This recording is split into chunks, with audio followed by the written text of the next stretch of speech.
want that smoke, bitch, I got it for 'em. They want that smoke, bitch, I got it for 'em. They want that smoke, you know I blow it. They call me Sunny Monster for a reason. I'm really dripping, leave a nigga bleeding. I get to squeeze and leave a nigga. What's up, fight fans? I know it's been a while, but your boy is back. And I'm gonna be back like I never left in this bad boy. Let's talk about what's going down in the boxing scene. Now we got your boy, Terrence Dud Crawford, appearing to do exactly what I said he was gonna do, and which is duck. Yes, he was a duck, like I've been telling y'all from day one. He seen the punishment that Earl dished out on Ugas, and he said he don't want no parts of that. In his mind, he said, I can't do it. My mind's telling me no, but my body's telling me yeah. Exactly. That man said he's a boxer, but his mind's telling him no. He ain't got the heart to get in there with Spence, and he ain't gonna get in there with Spence. He thought he was getting that pre and post car crash Spence, the one that Mikey Garcia, Danny Garcia, Sean Porter got. He didn't know he was getting the T2000 coming back reaffirmed. But the story of Terrence Crawford in this right here doesn't begin here. It begins in 2017 when, shout out to my boy Black Fight Fan over there on Trio Boxing, when Bomac contacted Black Fight Fan and asked him to put a fire under Terrence Crawford and Errol Spence. Because before then, nobody knew about Terrence Crawford and Errol Spence. So Black over there with the Trio game, he started pushing the Spence and Crawford. And then it gained the buzz. And then everybody was like, yeah, Spence versus Crawford. And that's what Bomac and them wanted. So they used the Spence versus Crawford leverage to leverage that deal with ESPN, in which Terrence Crawford stole that money because he left as soon as the contract was up. That's why ESPN and Bob Arum is so mad, because Terrence Crawford came in there, stole money, and skedaddled. That means he got the hell up out of there. Terrence's career is a whole bunch of smoke and mirrors. I'm going to tell you this like this.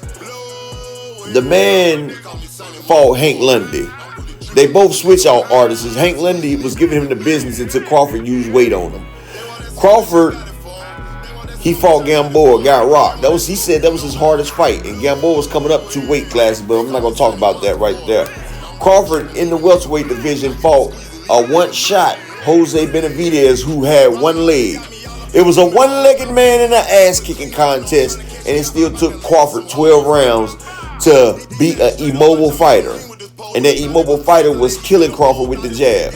And the last 2 fights on his resume, Kell Brooks and Sean Porter, Kell Brooks got destroyed 4 years earlier by a young, ready Errol Spence, and they ain't never been the same. Sean Porter had a foot on retirement, a foot in podcasting.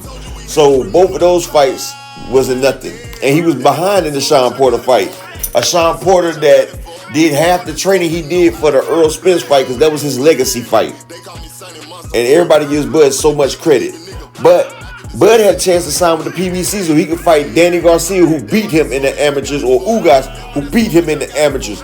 Bud got 1 belt, and he sat there stoic with that 1 belt, while Earl sat there did the heavy lifting. And Earl told y'all people before, when I get this 3rd belt, we gonna see who's been holding it up. And all Terrence Crawford and his family doing is feeding off of Earl Spence to gain clout, to gain popularity. Because don't nobody know who a damn Terrence Crawford is from Omaha, Nebraska. He might be the illest nigga in Nebraska, but it ain't many niggas in Nebraska. And that's all they've been doing. They've been building their career off of Earl Spence. Just like Pacquiao built his career off of Floyd Mayweather. He don't have that star power by himself. That's why all of his fights flop. And now BLK Prime, they did this underhanded shit, and they stopped the biggest fight. They're gonna flop as well. And I don't pull my nuts on people, but nuts is pulled to my kneecaps. Do you hear me? Because we as the fight fans have been robbed. They talking about we giving him a stay busy fight because they ain't announcing the fight until early 2023. Okay, the fight was in negotiations April the 16th. Terrence Crawford is the one that drugged this fight all the way out. Earl could have had 2 more fights this year. He could have fought in August and turned around and fought in November, December. You done cost that man 2 paychecks, and now you want to run and go fight a David Avanesian? David Avanesian, who is checking for David Avanesian? You want to fight somebody that's soft touch. Somebody like you always did, who don't really threaten your credibility. You didn't want to fight Keith Thurman. After you called him out, Keith Thurman said he was ready, you ducked him. You ain't trying to fight Boots. You're not trying to fight Virgil Ortiz. You're not trying to fight nobody that's close to a 50-50 fight. You've never had a 50-50 fight in your career. And then Earl, the Truth, is trying to give you truth and knowledge, and you stay ducking. And then your fast ass want to sit there and turn the narrative and push the agenda, and all these sheep out here following you, and they say, oh yeah. But if Earl Spence was the one that copped out of this damn fight and chose to fight somebody else first, everybody will be at that man's neck calling him a duck, a coward. And Terrence Bud Crawford, I'm here to call you that now. You're a coward. You're a duck.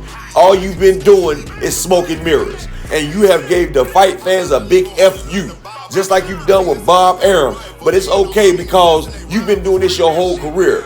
But we've been making excuses for you. And I'm sad to say I bought your 3 pay-per-views, but you won't get another dime out of me, even if it is 50 funky ass dollars. You won't get it this time. I streamed that damn fight. Matter of fact, I wouldn't even stream the fight. Matter of fact, I stream it to steal it and won't even watch it. How about that? Because this is some bullshit. And see, us as fight fans, we need to boycott the fight. I say don't nobody watch the damn fight. Because if we do, then fighters will keep doing stuff like this, putting the fights that we don't want. Earl's been sitting here doing everything he can to make the fight happen. But that shows that Terrence wasn't fully invested in this because he signed the contract right on the other side. Earl and them said they haven't heard from him in 2 weeks. They agreed to everything that Crawford redlined. Everything. He has no excuse. And see, he put a possible thing talking about open your books. See, Crawford tried to make a deal that couldn't be made, like when terrorists is out and they try to negotiate, and then they sit there and give impossible demands that known that can't be met just so they can have a reason to destroy things. Crawford put impossible demands that couldn't be met, but Earl gave the green light. He told him give him everything he wants. Make this deal. Because Earl wanted with a passion. And he called Crawford's bluff, and Crawford was surprised when Earl red lighted everything. And then he didn't have nothing else to say, so he went silent. He went silent, went over there to Black Plan and Blue Blood and all that bullshit that's over there. And now he's sitting over there trying to get a damn payday. I guarantee you that he won't get all the money that they talking about. They can't pay that man $10 million because ain't nobody gonna watch that damn fight. And they gonna go under trying to promote Terrence Crawford. Eddie Hearns, the money man, he said he wouldn't even sign Crawford. And Eddie Hearns is known for buying fighters and overspending. He didn't want Crawford. And Crawford has just really committed career suicide, but he's ready to go out the door anyway. He's trying to get one last payday, and then he's about to go. He done said it before. He done told everybody, I don't need Earl Spence. He always trying to talk about his legacy. My legacy this, my legacy that. Three-time champion, 3-weight division, undisputed. He had the weakest move to undisputed anyway. You can't even name the people that he beat to become undisputed. See, Crawford has too much pride, and his pride is he can't live his life knowing that Earl is better than him, and he don't want to get in that ring and get his ass whooped by Earl, because Earl will beat the bud shit out of him. He will beat the damn Nebraska cutting husker out of that man. And then his family giving everybody a hype job. And see, that's the part. Us as people, we look for the flash and the glitter. And see, he the one out here talking shit and everything. So the fans like, yeah. But Earl, he ain't saying much. He's sitting back and he said it'll all come out in the wash. And it's out. It's here. You see, while they still waiting on Crawford, he done signed the deal to fight David Avanesian. Man has been beat countless times. A man that poses no risk. Bud's looking for another payday. And they going to give it to him, but it's not going to be the payday that they want. Because I guarantee you, they are not going to break even or gain money off of this thing right here. But that's all I got to say. Everybody that sit there was coming at EJ. Why y'all don't have that same spirit, that same heart, and come turn around and go at damn Bud? Because see, Bud thought he was getting that crash Earl. But he got that Earl that'll crash you. And that's what it is. And shout out to Errol Spence, Frank Martin, Derek James, Jamel Charlo. Y'all keep doing what y'all doing over there. And shout out to the PBC for putting on the best fights available. Even though y'all have bullshit talent to work with in the opposition way. That's why y'all need to just keep y'all fights in-house. Because hell, you see what happens when you try to go out there and give a nigga something. Now this motherfucker got Earl looking like a fool because the PBC, they didn't want to make the fight with Bud anyway. But Earl went out on a limb, vouched for this dumb nigga. Like, vouched for him, bruh. Like, this shit got me hot, part of my friends, but he vouched for this man. And Al Heyman and them like, look, man, we can make more money off of Thurman. And I think Thurman fight is the fight to make, but Earl's his own man. He make his own fight, but he need to go ahead and get his money.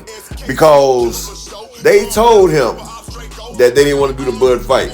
And Earl pushed it. He put it all on the line for that Bud fight, and Bud made him look like a damn fool. Because they probably sit back saying, yep, see, I told you.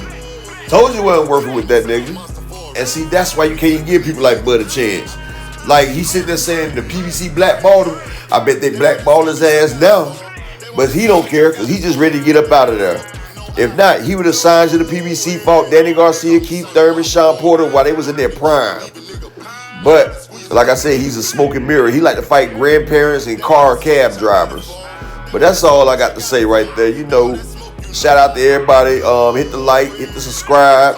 I know I've been gone for a while, but your boy, he back now. I'm going to keep my foot on their necks right now. And it's Team Man Down, strap season, Earl Spence all day, baby.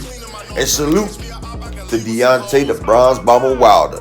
Man, I just had to throw that in there. Brother, you look exquisite on the way back. The heavyweight championship, they got a problem coming because the king is back of the heavyweight division. And Fury, you know what time it is. Salute to everybody watching the channel. Y'all check me out. And I got another channel now. It's called The Upper Echelon Man.